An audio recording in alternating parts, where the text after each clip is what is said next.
počasi prihaja, počasi vidimo ta vrh ledene gore. In se zavedamo, kako smo pravzaprav sami, kako pravzaprav pozabite na Mars. Mars je obupen svet. Najhujša saharski sred dneva ali pa sredi noči, vroče ali hladno, je mnogo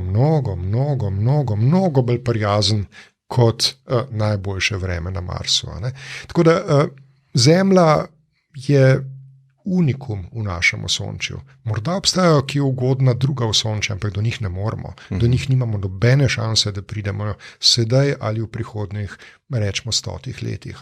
Skratka, vsekakor niso rešitev. In posledično tukaj le smo, tale modri planet imamo, ali ga bomo čuvali, ali bomo šli pa po gobe. Planet ne, mi pa ja. Aha, se pravi, kako pa gledate na to potrebo ljudi ali pa recimo dotično Elon Musk, recimo, kjer zelo promovirajo to idejo, da se more človeška zavest širiti po vesolju.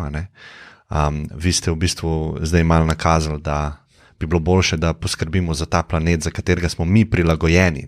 Ja, torej Elon Musk ne razume fizike. In Elon Musk je gospod, ki govori lepe stvari, pa gospod Bezos tudi. In to zaradi tega, ker oni zaslužijo vsako sekundo svojega delovnega časa približno toliko, kar mi dva zaslužijo v enem letu. Skratka, prebogati so in da bi odvrnili očitno nepravičnost tega sveta od sebe proč, opletajo z nekimi izjavami, ki pa ne držijo vode, čisto preprosto. Zgodba je pač relativno zelo simpel. Če pogledava potovanje do najbližje zvezde Proxima Centaura, potem bi recimo, pa rečva, da imava midva vesoljsko ladjo, ki ima idealen pogon in bi tehtala ta ladja 1 tono. Dobar, ni velika 1 tona, če upoštevamo, da je recimo Apollo 11 na Luno ob startu tehtal tam 3000 ton. Skratka, zelo sva skromna, zelo imava samo en majhen drugega s sabo. Ne vem, zdaj seveda bo pa ta stvar nekaj časa trajala, tako da to z 1 tono itak ne bo šlo. Koliko časa bi pa trajala? Odvisno od tega, koliko hitro greste. In zdaj bodva nekako smiselna. Najbrž me ne zanima iti na neko potovanje, da bojo čez 10 000 generacij ljudi tja prišli. To najbrž ni zanimivo. Fino bi bilo iti tja pa nazaj. Se pravi, rečva, da živimo 80 let in bi v 40 letih prišel do te zvezde, pa 40 let še za nazaj, vmes bom pa tisto 1 ali pa 2 leti ukradil, zato da malo vidim, kako je tam. Ja, skratka 80 let potovanja, 4 svetlobna leta je del, 40 let v eno smer, 10 svetlobne hitrosti, idealen pogon s 100% izkoristkom, potrebna energija, ki jo porabi človeštvo kar v znatnem številu dni in posledično, ko to pomnožite iz 1 tone na nekaj 10 000 ton, kot bi najbrž taka ladja morala imeti, bomo mi šparali tam nekje par stoletij pri 100% izkoristil vso našo energijo na planetu, samo za to ladjo. Ne gre, čisto simpel, ne gre, ni šans. Fizika enostavno tega ne omogoča. Trenutno. Ampak ta trenutno bi pomenilo, da bi imeli možnost skočiti iz prostora v prostor, kar se pa zdi predvsej znanstveno fantastično. To je bila edina varianta, da bi bilo res. Tako da ne. Če so omejena s časom, kar ste zdaj povedali, s časom smo omejena. To lahko recimo, da rešimo z neko hibernacijo ali pa z neko v bistvu zamrznitvijo tega, da nam se ne bi zdelo 40 let, pa mi se ne bi postarali za 40 let. Seveda, ampak to je samo eden izmed... Res je, ampak je to zdaj tako grozno zabaven. Se pravi... Mislim, če se v 1 sekundi konča, kot noč. Ne, ampak zabavno v tem smislu, ko boste prišli pa nazaj, naprimer, da imate malo domotožja, pa da bi radi kljub samo nazaj prišli, ker končno boste tam ugotovili, da je zelo za nič, kot smo rekli, pri Proxima Centauri imate kakšen planet, ampak ni zelo ta prav. Potem boste ugotovili, da seveda mingrede majhna težava je, da človeštvo ne bi bilo več. Drugače pa seveda bi se počutili zelo čudno, zaradi tega, ker že predstavljate si samega sebe, Recimo, nedavno je bil v Sobotni prilogi en članek, ki je govoril o tem, kako bi stari Grki se ukvarjali in Sokrat in tako naprej z našim COVID-om. Nerodna zadeva je, da je pisec malo pozabil, da je prišel pravzaprav v neko družbo, kjer bi ga zelo verjetno proglasil za sužnja. To bi bila čista prva stvar, ki bi se mu zgodila.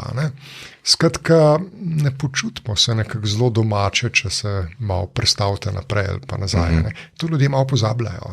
Skratka, nimate nobene resne šanse in zaradi tega seveda na drug stran pa tudi, to tokle stane, prišel boš pa nazaj čez 100 generacij. Zakaj bi pravzaprav jaz to financiral, če ne bom imel prav nobene šanse, ne jaz, ne moji otroci, ne moji vnuki, da bom karkoli zvedel o tem, kaj si na tem eksotičnem potovanju zvedel.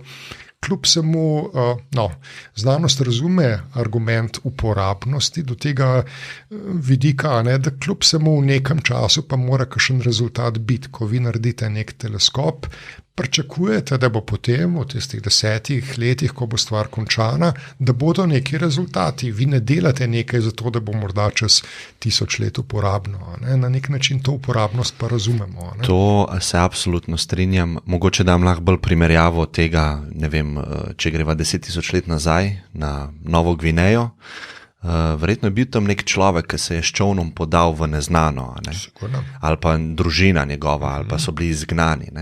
Jaz mislim, da ta notranja, ali pa ta notranji vzgib človeka po raziskovanju, po nečem neznanem, pa zbiranju poguma in skoku v to neznano, jaz mislim, da tukaj imamo nekaj, kar nam daje zadovoljstvo. To pa ne dvomno. In jaz mislim, da bi se ljudje, če bi midva zdaj dala na splet nek obrazec, kdo se prijavi, da gre do prve zvezde, verjetno bo umrl, bi se ljudje prijavili. O tem ni nobenega dvoma, ljudje se prijavijo seveda na marsikaj. Je pa tako, da imate pa prav. Zdaj, tista primerjava z Novo Gvinejo je smiselna. Seveda, tako so se poselili otoki v Tihem oceanu. Veliko vprašanje je sicer, da so ljudje rekli, no dobro, pa pejmo čez morje, ali jih je pa med ribarjenjem pravzaprav prišlo slabo vreme in jih odneslo od obale. No, ampak treba je povedati, kaj se je pa zgodilo. Če nekako nisem seveda strokovnjak za to, ampak dajva razglabljati. Znašli so se. Našli so rešitev tem, ki pravzaprav na prvi pogled ni bilo možnosti preživetja. Ste v nekem drevaku sredi oceana, na prvi pogled vas bo prvi ciklon potopil. Marsikoga je, ampak koga pa tudi ni.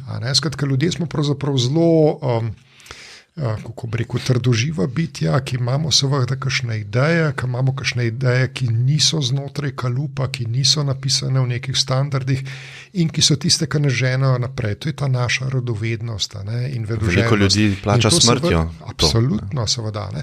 In tako je seveda še zdaj. To je pravzaprav glavno civilizacijsko gonilo našega razvoja, da smo nekako zunaj okvirjev.